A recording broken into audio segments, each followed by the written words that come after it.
ఎవరైనా సరే ధనం విషయంలో జాగ్రత్తగా ఉండకపోతే ధనము దానికి ఉన్నటువంటి క్రూరమైన కోరలకు చిక్కుకుపోతాడు. నీకు ఎంత వచ్చిందనుకో దేవునికి స్తోత్రం అనుకో, నీకు అంత వచ్చిందనుకో దేవునికి స్తోత్రం చెప్పు.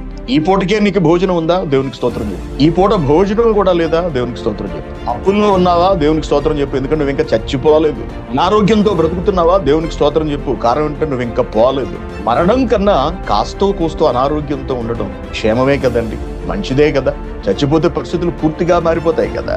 సో అనారోగ్యంతో ఉన్నావు దేవునికి స్తోత్రం. అనారోగ్యం లేక కడు బీదవాడిగా బ్రతుకుతున్నావు, చాలా సంతోషం దేవునికి స్తోత్రం. కడు బీదవాడు కాకపోయినా కాస్త స్థితిమంతుడు అయినా తీవ్రమైన అప్పుల్లో ఉన్నావు, సంతోషం. నీ ఆరోగ్యం బాగుంది, నువ్వు ఇంకా చచ్చిపోలేదు, క్షేమంగా ఉన్నావు, దేవునికి స్తోత్రం కలుగుగాక. అప్పు ఇవాళ కాకపోతే రేపు తీర్చుకోవచ్చు. నువ్వు ఏ స్థితిలో ఉన్నా దేవునికి కృతజ్ఞతలు చెప్పు. అంతేగాని నీ పరిస్థితిని మార్చేసుకోవడం కొరకు నీ మైండ్ని పాడు చేసుకోకు. డబ్బు వైపు